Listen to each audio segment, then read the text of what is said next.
নমস্কার বন্ধুরা, সুপ্রিয়া রান্নাঘরে আবার একটা নতুন পর্বে তোমাদের সকলকে স্বাগত। আজকে পটল দিয়ে সম্পূর্ণ নিরামিষ একেবারে নতুনত্ব একটা রেসিপি আমি তোমাদের সাথে শেয়ার করব। বন্ধুরা, আশা করি তোমরা পটলের অনেকভাবে রেসিপি বানিয়ে খেয়েছো, কিন্তু এই রেসিপিটা সম্পূর্ণই আলাদা। গরম ভাত, রুটি, লুচি, পরোটা যে কোনো কিছুর সাথে এই রেসিপিটা খাওয়া যায়। খেতে দারুণ টেস্টি হয় আর বানানোর পদ্ধতি খুবই সহজ ও সাধারণ। তাহলে চলো বন্ধুরা, দেখে নেওয়া যাক আজকের এই রেসিপিটা কিভাবে বানানো হয়।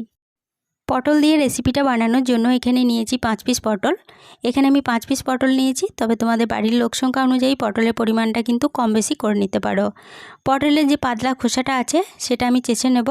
আর পটলের পাতলা খোসাটা চেঁচে নেওয়ার জন্য এখানে আমি একটা ছুরি ব্যবহার করেছি, তবে তোমরা চাইলে কিন্তু বটির সাহায্যে এই কাজটা করে নিতে পারো।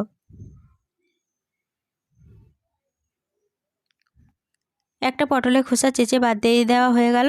আর এইভাবে সমস্ত পটলের পাতলা খোসাগুলো চেঁচে নিয়ে তারপরে আবারও দেখাচ্ছি। সমস্ত পটলের পাতলা খোসাগুলো চেঁচে নিলাম। এরপরে পটলগুলো কেটে নেব। আমি কেটে নেওয়ার জন্য এই ছুরিটা দিয়েই কেটে নিচ্ছি, তবে তোমরা কিন্তু চাইলে বটি দিয়েও কেটে নিতে পারো। যার যাতে সুবিধা সে সেভাবে কিন্তু পটলগুলো এইভাবে কেটে নিতে পারো। প্রথমে দুটো সাইড অল্প করে কেটে বাদ দিয়ে দিলাম, তারপরে মাঝ বরাবর কেটে নিচ্ছি। তারপরে আবারও মাঝ বরাবর কেটে পটলগুলোকে এইভাবে দুভাগ করে নিচ্ছি। আশা করি ভিডিও দেখে বুঝতে পারছো যে পটলগুলো কিভাবে কেটে নিতে হবে। দুটো পটল কেটে আমি দেখিয়ে দিলাম। এইভাবেই সমস্ত পটলগুলো কেটে নিয়ে তারপরে আবারও দেখাচ্ছি। সমস্ত পটলগুলো কেটে নেওয়া হয়ে গেছে। এবার এই পটলগুলো অন্য একটা পাত্রের মধ্যে তুলে নিচ্ছি। পটলগুলো অন্য পাত্রে তুলে নিয়ে পটলগুলো জল দিয়ে খুব ভালোভাবে ধুয়ে পরিষ্কার করে নিয়েছি। এবার এই পটলগুলো একটা সাইডে সরিয়ে রাখছি। এদিকে নিয়েছি দুটো মিডিয়াম সাইজের আলুর খোসাগুলোকে আমি আগে থেকে ছাড়িয়ে রেখে দিয়েছিলাম। এরপরে আলুগুলো ঠিক পটল যেভাবে কেটেছি সেই ঠিক ওই একইভাবে আলুগুলো কেটে নেব। প্রথমে মাঝ বরাবর কেটে নিয়ে তারপরে আবারও একটা ভাগ দিয়ে কেটে নিয়ে ঠিক যেভাবে পটলগুলো কেটেছিলাম সেইভাবে আলুগুলো কেটে নিলাম। আলু ও পটল কিভাবে কেটে নিতে হবে আশা করি ভিডিও দেখে বুঝতে পেরেছো। এবার আলুগুলো অন্য একটা পাত্রের মধ্যে তুলে নিয়ে আলুগুলো জল দিয়ে ভালোভাবে ধুয়ে পরিষ্কার করে নিয়েছি। আলুগুলো একটা সাইডে সরিয়ে রাখলাম। এদিকে গ্যাসের ওভেনে একটা কড়াই বসিয়ে গ্যাসটা অন করে তারপরে কড়াইয়ের মধ্যে দিয়ে দিলাম 1 টেবিল চামচ কালো সর্ষে। এখানে আমি কালো সর্ষেটা ব্যবহার করেছি, তবে তোমরা চাইলে কিন্তু হলুদ সর্ষে ব্যবহার করতে পারো।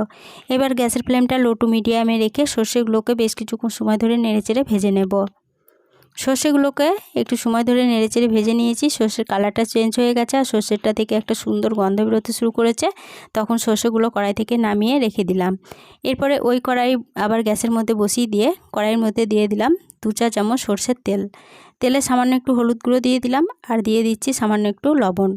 এবার এই হলুদ গুঁড়ো ও লবণটা তেলের সাথে একটু ভালোভাবে মিশিয়ে নিলাম। এবার কেটে রাখা আলুগুলো তেলের মধ্যে দিয়ে দিচ্ছি। এবার এর মধ্যে সমস্ত কেটে রাখা পটলগুলো দিয়ে দেব। সমস্ত পটলগুলো দিয়ে দিলাম।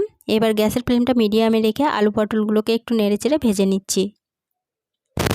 আলু ও পটলগুলোকে একটু নেড়ে ভেজে নেওয়ার পরে এর মধ্যে একটা ঢাকা দিয়ে দিচ্ছি। ঢাকা দিয়ে আলু ও পটলগুলোকে ভাজা হতে দেব। এতে 2 in 1 কাজ হবে, ভাজাটা ভালোভাবে হয়ে যাবে আর সিদ্ধর কাজটা অনেকটা এগিয়ে থাকবে। আলু পটলগুলো ভাজা হতে থাক, সেই ফাঁকে একটা মশলা রেডি করে নেব। তার জন্য এখানে একটা মিক্সিং জার নিয়েছি। মিক্সিং জারের মধ্যে দিয়ে দিচ্ছি 6 টুকরো আদা আর দিয়ে দেবো 6টা কাঁচা লঙ্কা। এখানে কাঁচা লঙ্কা ঝালটা তোমরা যেরকম ঝাল খাবে সেরকম অনুযায়ী কিন্তু কম বেশি করে নিতে পারো।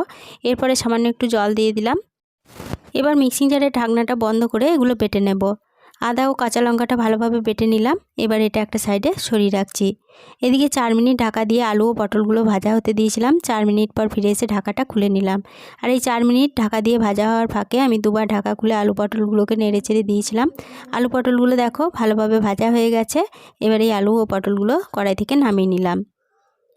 সমস্ত আলু পটলগুলো কড়াই থেকে নামিয়ে নেওয়ার পরে ওই কড়াইয়ের মধ্যে আবারও দিয়ে দিচ্ছি 2 চা চামচ সরষের তেল।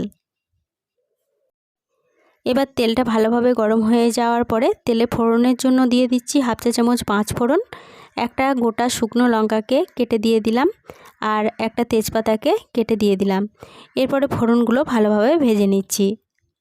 ফোড়নগুলো ভালোভাবে ভেজে নেওয়ার পর ফোড়ন থেকে যখন একটা সুন্দর গন্ধ বেরোতে শুরু করেছে তখন এর মধ্যে দিয়ে দিচ্ছি একটা মিডিয়াম সাইজের টমেটো কুচি আর যে আদা ও কাঁচা লঙ্কার পেস্টটা বানিয়ে রেখেছিলাম সেই পেস্টটা দিয়ে দিলাম।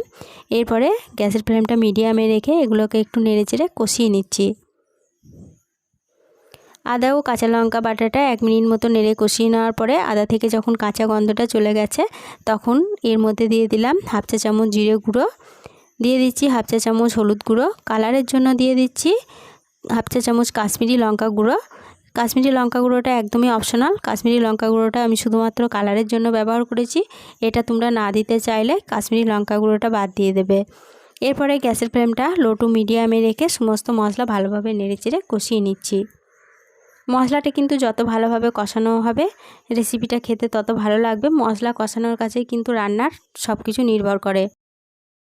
গ্যাসের ফ্লেমটা লো টু মিডিয়ামে রেখে সমস্ত মশলাটাকে মিনিট 5 সময় ধরে নেড়েচেড়ে কষিয়ে নিয়েছি। মশলা থেকে সম্পূর্ণ তেল ছেড়ে দিয়েছে আর মশলাটা খুব ভালোভাবে কষানো হয়ে গেছে। এরপরে মশলার মধ্যে ভেজে তুলে রাখা আলু পটলগুলো দিয়ে দিলাম।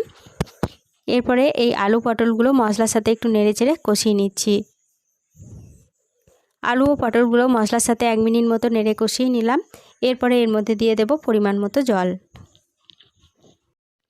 এরপরে এর মধ্যে দিয়ে দেব স্বাদ অনুযায়ী লবণ আর দিয়ে দিয়েছিলাম 1 চা চামচ চিনি। এখানে আমি নিরামিষ রান্না করছি, নিরামিষ রান্না একটু মিষ্টি মিষ্টি ভালো লাগে বলে আমি 1 চা চামচ চিনি ব্যবহার করেছি।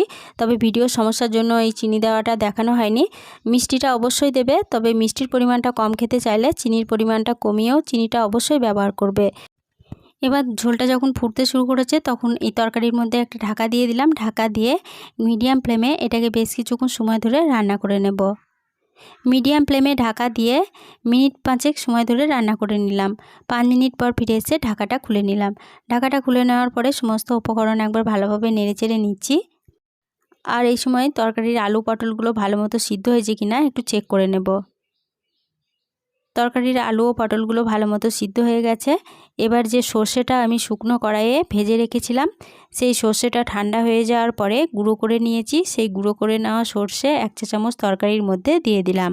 বন্ধুরা, পটল তো অনেকভাবে রান্না করে খেয়েছো, কিন্তু এইভাবে সর্ষে ভেজে গুঁড়ো করে তরকারিতে দিয়ে একবার রান্না করে খেয়ে দেখবে, খেতে দারুণ টেস্টি হয় আর সুগন্ধটাও খুব সুন্দর আসে। এবার এর মধ্যে সামান্য একটু ধনেপাতা কুচি দিয়ে দিলাম। এবার ভালোভাবে সমস্ত উপকরণ নেড়েচেড়ে মিশিয়ে নিচ্ছি। এরপরে গ্যাসের ফ্লেমটা বন্ধ করে দিলাম। বন্ধ করে দিয়ে তরকারিটা ঢাকা দিয়ে আরও 5 মিনিটের জন্য স্ট্যান্ডিং টাইমে রেখে দিচ্ছি। 5 মিনিট পর ফিরে এসে ঢাকাটা খুলে নিলাম। পটলের তরকারিটা পরিবেশনের জন্য একদম রেডি হয়ে গেছে। আজকের রেসিপি প্রথম থেকে শেষ অবধি দেখার জন্য তোমাদেরকে অসংখ্য ধন্যবাদ। রেসিপিটা ভালো লেগে থাকলে প্লিজ লাইক কমেন্ট ও সকলের সাথে শেয়ার করে দিতে ভুলো না। নতুন বন্ধু হয়ে থাকলে চ্যানেলটা সাবস্ক্রাইব করে পাশে থেকো। আজকের রেসিপিটা এই পর্যন্তই ছিল। ফিরে আসবো আবার নতুন কোনো রেসিপি নিয়ে।